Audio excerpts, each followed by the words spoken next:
Le FAICAM, forum d'actualité initié par le Parti des démocrates pour la bonne gouvernance, se veut un cadre de réflexion, d'information et de formation des militants du PDG en vue de répondre aux enjeux politiques de l'heure, tel que le présente son président national, Modeste Mutinga.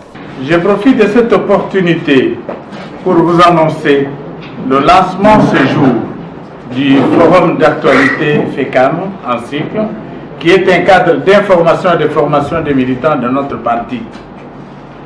Dorénavant, cet organe spécialisé du PDG va se consacrer d'une manière permanente à la communication politique et à l'information générale de nos comités de base sur des questions d'actualité institutionnelle, économique et financière, faisant l'objet de débats et échanges dans l'opinion publique. Et dans ces contextes, l'Assemblée du FAICAM a fait appel à des éminents professeurs d'université, à savoir Noël Tiani et Mathieu Kalele Kabila, pour éclairer la lanterne des militants de ce parti sur des questions ayant trait à la coopération financière entre la RDC et les institutions des Bretton Woods.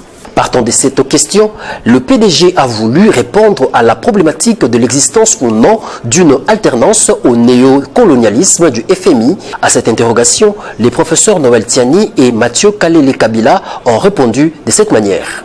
Moi, je voudrais reformuler un tout petit peu le sujet.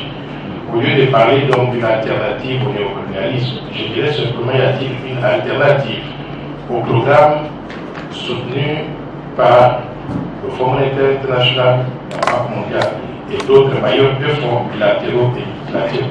Mais la coopération, ce ne sont pas des actes de charité, c'est des actes d'intérêt.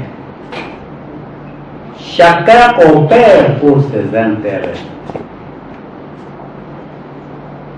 Il faut connaître les vôtres, savoir les défendre, très simplement.